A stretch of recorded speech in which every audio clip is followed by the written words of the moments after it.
Going on, DC fans? My name is Kevin Cowell, and I want to welcome you to the Distant Worlds Expo.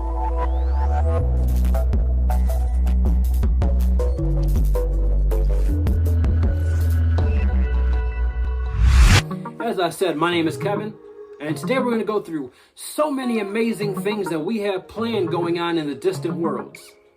Now you might be asking, what is the Distant Worlds? The Distant World is a production house that specializes in making DC Comics fan films. Our first one was actually called Justice League Task Force Part 1, released on March 4th, 2022. In the film, the plot goes like this. Felix Faust gets a hold of the Book of Destiny. He rewrites reality, effectively erasing the Justice League from existence. The surviving members, Batman and Dr. Fate, must assemble a new team of heroes, Crimson Avenger, Vigilante, and Jay Garrick, to stop the threat and hopefully recover their friend before it's too late. Today we're going to go through all sorts of new things for the future that we're planning. See, the great thing about our little alternative DC cinematic universe is that the fans get to decide on what happens next. If you go on our Facebook page, facebook.com/JLATF, we post questions all the time and ask people what they would like to see in our films, such as this one. We asked, who would you like Richter to fight next? Deathstroke or Deadshot? Now, overwhelmingly, people chose Deathstroke for good reason. I mean, they call him the Terminator for a reason, right? The first film that we're going to announce, the writer and director behind it is actually Doug Saunders, who worked on Justice League Task Force. He portrayed Dr. Fate in the film.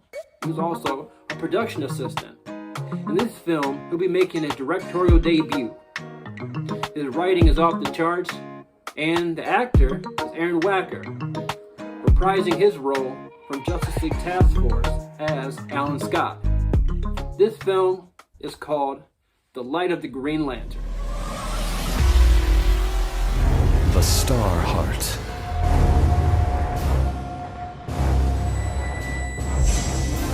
The power behind the lantern. Not even the Guardians on Oa, creators of the Green Lantern Corps, fully understand its magic. But there is no doubt. It is a weapon against evil, against fear, against tyranny and destruction. For I truly believe no one is beyond redemption. That is why I will always fight, why I am and will always be a Green Lantern.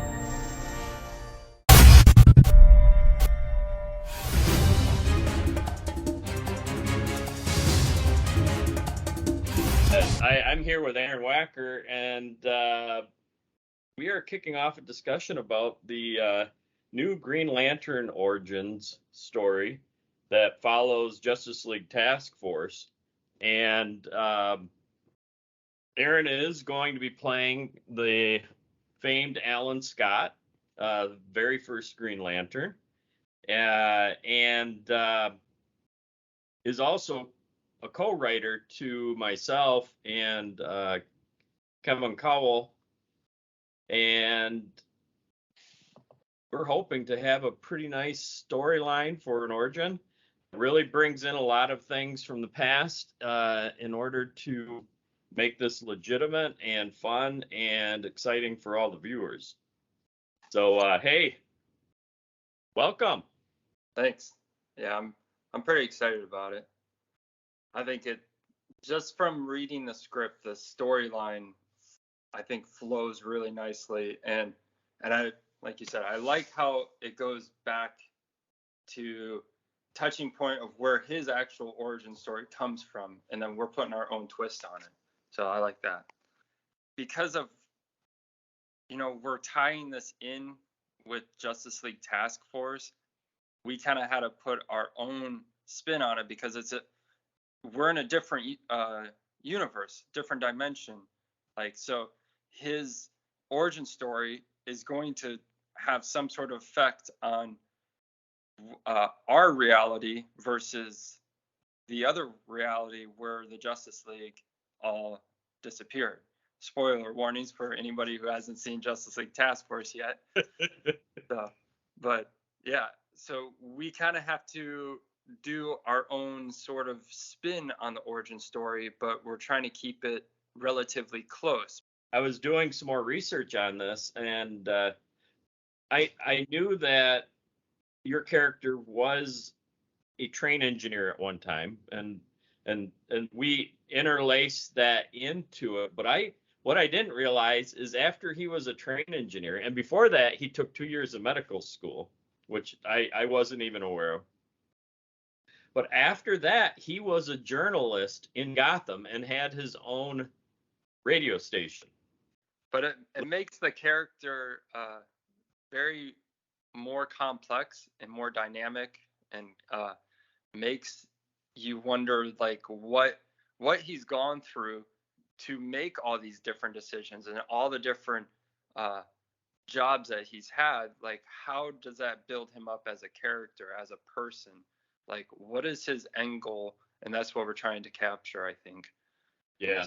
This whole origin story, and then maybe down the line of what comes next. Right.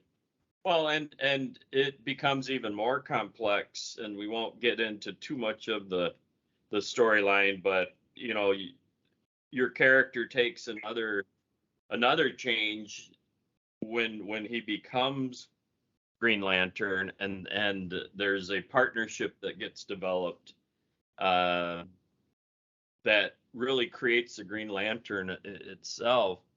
Martin O'Dell and Bill Finger. I guess Martin O'Dell started the character, and then they brought Bill Finger in to round it out. And you know, Bill Finger's he's had his fingers into all kinds of DC characters. I got to throw at least one bad pun out. So the Alan Scott version of Green Lantern, for anybody that doesn't know, is the very first Green Lantern that came about before the Green Lantern Corps was even in existence. I'm not going to spoil too much, but like you said, he gets a partnership and gets the powers granted to him. So he actually isn't going to be your typical green and black suit type superhero, because he's the very first original one, and his power doesn't necessarily straight derive from the ring necessarily. So his power comes from elsewhere, from this partnership, and therefore he's going to be a little bit different. We've got a great team. We've got some people pulled in from Justice League Task Force that'll be helping out, and I'm excited by how we're going to basically pull this forward from the point in time with Justice League Task Force, and then you get to just go off with your character and shoot off into really developing what is a glimpse in Justice League Task Force, and now you start rounding this character out and making it your own character. And that's the part I look forward to, is the being able to actually develop this character from like groundbreaking before he even gets his powers into what he becomes after he gets his powers. Like that's the thing that I'm most excited about, is actually being able to develop with the character and kind of put everything into it. We've hidden some Easter eggs in here and there that people should be able to find. Yeah, you know, 1 or 5 or few of them here and there.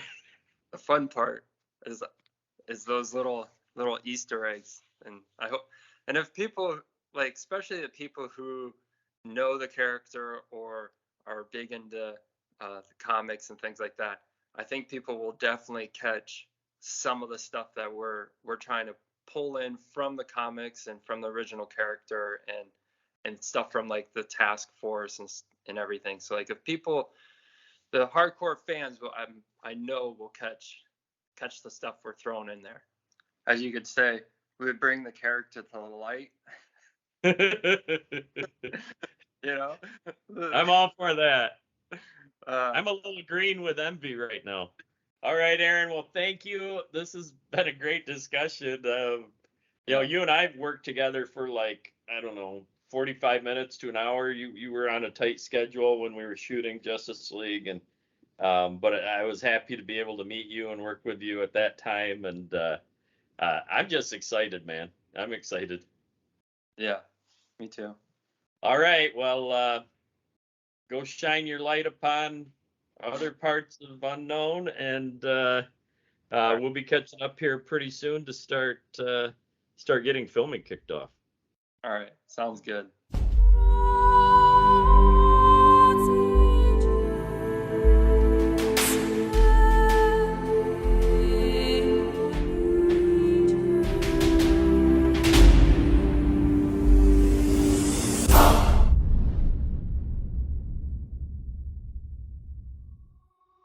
That was writer and director Doug Saunders and lead actor Aaron Wacker discussing their upcoming film, The Light of the Green Lantern. Aaron Wacker's Alan Scott will pick up exactly where we saw him last in Justice League Task Force Part 1. He'll be embarking on a journey where he finds you don't have to be born a hero to end up being a hero. With Doug Saunders behind the camera, he's planning a visionary tale that has never been explored before for this character. The Light of the Green Lantern will be the second film released in our continuity, and it starts filming May 14th, with a release date later on the same year. In our debut film, Justice League Task Force Part 1, Batman and Dr. Fate are the last surviving original members of the Justice League when reality is rewritten. But one of the team's founding members, Superman, can be seen early on in the film, along with the Flash and Starman, disappearing into thin air. In Task Force Part 2, though, he'll be played by Attack on Show host Robert Holland. Fun fact, Robert Holland's also an independent filmmaker. His latest film, Project Horror, has a trailer, and it goes a little something like this.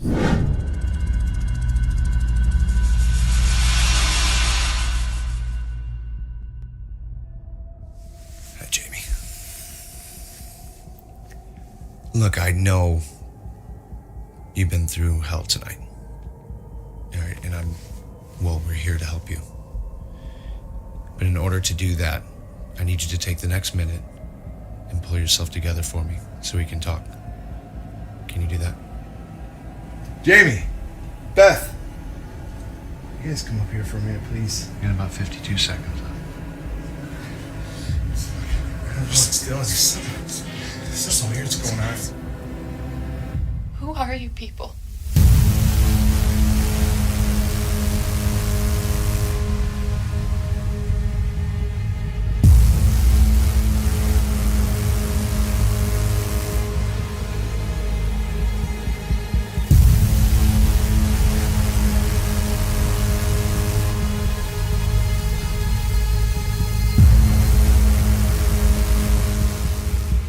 Trust me when I say that we're here to help you.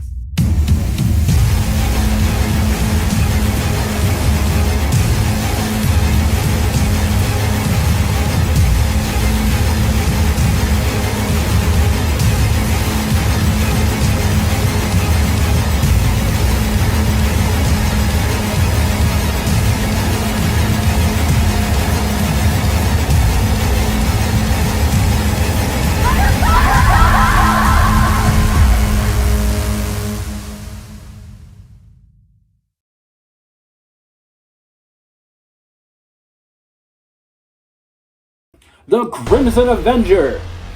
Does that name sound familiar? Well, to most people it doesn't. But did you know that the Crimson Avenger is the very first mass superhero published by DC Comics?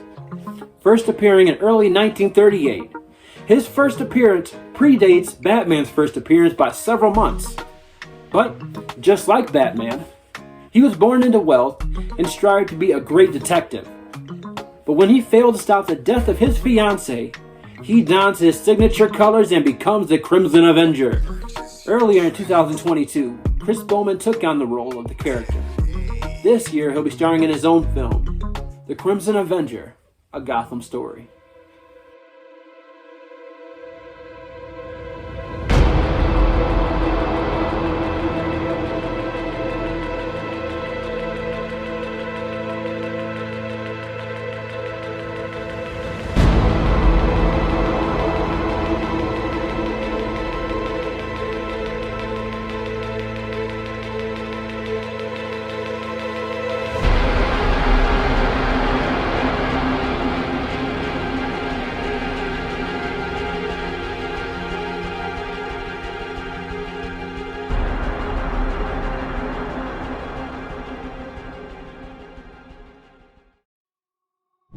The upcoming film will see the Crimson Avenger traveling to Gotham to solve a string of mysterious homicides. Making his way through the streets of DC Comics' most dangerous city, in a place where nothing is what it seems, he'll have to rely on his intellect and skills as a detective. Aided by the somewhat questionable Detective Jim Corrigan, the Avenger will interact with Gotham City's most infamous characters, such as Salvatore Maroni, Harvey Dent, and Renee Montoya, among others. The film, which is being written and directed by myself, Kevin Cowell, stars actor Chris Bowman, returning in the titular role, bringing the same charisma that he brought in Justice League Task Force. David Thompson will also appear in an undisclosed role, with Christian Le Pen behind the camera as the director of photography. Up next is a Q&A with lead actor Chris Bowman, breaking down the questions submitted to us through our Facebook page. As it goes, take it away, Chris. Hello everybody, I am Chris Bowman, and I am the Crimson Avenger. Today we have a few questions from the fans that I'm going to answer, so just stick with me and we'll get right to it. First question comes in from Doug Saunders. Doug asks, was it your fate to play this role? Yeah, it kind of was. I come across the Facebook post about the making of Justice League Task Force, and I didn't ask to be a part of it. I didn't audition or anything, but he reached out and said that he had a role that I might be a great fit for. So here we are. Question number 2 comes in from Eric Levin. He says, what other films have you starred in? Unfortunately, I have not starred in any other films. I've only been in 3, but none of them were starring roles. So unfortunately, I got to start somewhere, and here we are. We'll continue and hope for the best. Question number 3 comes in from Dom Lyons, and he says, what was your experience playing a DC hero?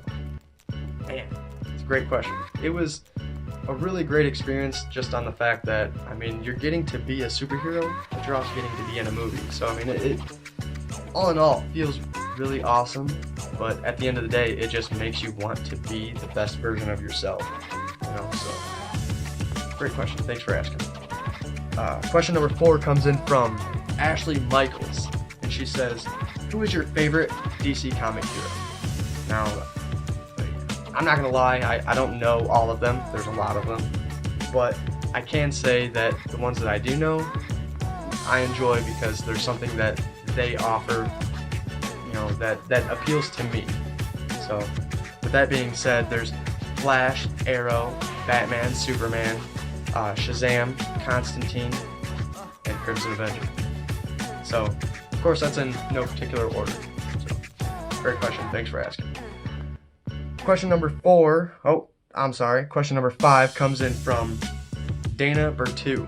Dana says, what actor or actresses would you want to star in a movie with? Another great question. I've thought about it many of times. Unfortunately, I'm not going to go into detail, and I'm not going to list all of them because I'd probably be here all day. So, just to name a few, Jackie Chan, Chuck Norris, Jason Bateman, Will Arnett, H. John Benjamin, Charlie Day, Johnny Lee Miller, Grant Gustin, Tom Cavanaugh, Jennifer Lawrence, Judy Greer, Regina King, Lucy Liu, Jane Lynch, and Maggie Q. Just to name a few. So, there's tons of them out there, and I would love to be in a movie with damn near any of them. So, moving on, question number 6 comes in from Todd Evans, and Todd asks, can Crimson Avenger beat up Batman? That's a really great question. Unfortunately, me personally, I don't have that answer, but my opinion is, why would they need to fight? They're friends. They're on the same team. Another thing I could say is that there's so many different outcomes that could happen if they were to fight. I mean, with the multiverse, with the parallel worlds, all that, there's so many different outcomes. So I mean, it's hard to say whether he could or couldn't, because let's be real, he totally could, because in 15 million different versions of the world, there's at least one out there where he does. A lot of that would probably be due to the fact that Batman would become winded, and what happens when a winded fighter becomes winded? They lose. So, great question. I appreciate you asking that one. Question number 7 comes in from Boris Yugoslav. Now, I apologize if I messed that name up, but his question is, will your character get his own movie? I don't want to give away too much information. Don't know what information I'm allowed to put out there, but I will say this. I hope so. Everything I've been told leads to the answer yes. So we'll see. I appreciate everybody taking the time out of their day to come up with these questions and reaching out and putting them out there for us. On behalf of the whole cast and crew, I just want to say thank you for all of your support and all of your continued support. You have a great one. That was Justice League Task Force actor Chris Bowman. You can catch him later on this year starring in the lead role in The Crimson Avenger, a Gotham story. Here at the Distant Worlds, we have so many ideas for stories and so many characters that they all don't get their time to shine that they deserve. Our goal is to give all of them their own fills while still teaming up for a big crossover in the end. Our main film in development focuses on the backstory of Dr. Fate and the demigod Nabu. Distant Worlds collaborator Dom Lyons has been hard at work writing the film.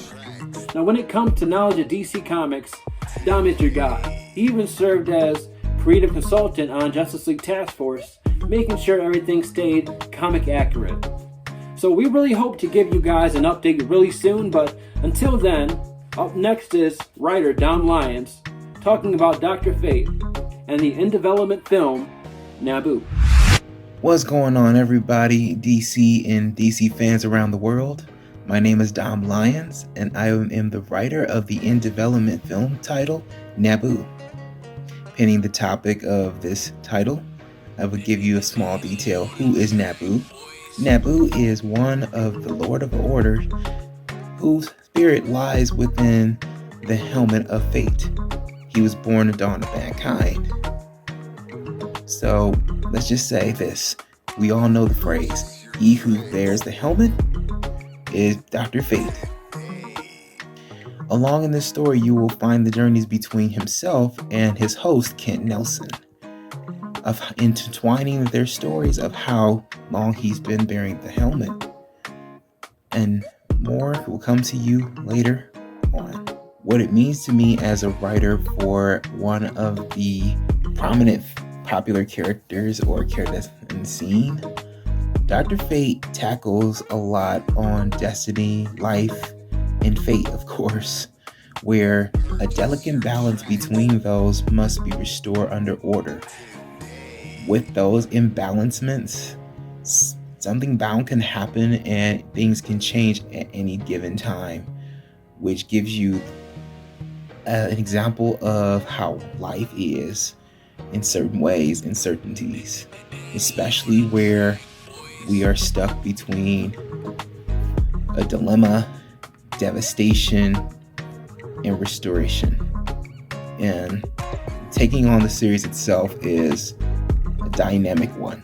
And the biggest part about doing Nabu is dedicating honor to tackle such a huge character and story to talk about, and how to discuss the delicate balances between, of course, the same three we said before: destiny, fate, and life.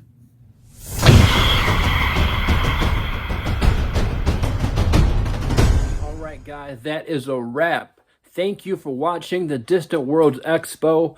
A big shout out and a big thank you to Doug Saunders, to Aaron Wacker, to Chris Bowman, to Dom Lyons, to Robert Holland, to David Thompson, to Tubio Bethards, to Christian Le Pen, to everyone that's working on these projects. Thank you so much. The cast and crew of the Green Lantern movie that's coming out, the Crimson Avenger movie that's coming out, and Justice League Task Force Part 2 that we're going to announce a release date for very, very, very soon. It's been an awesome experience working with everyone, and this is far from it, as you know. So this summer, watch out for The Light of the Green Lantern, written and directed by Doug Saunders, starring Aaron Wacker.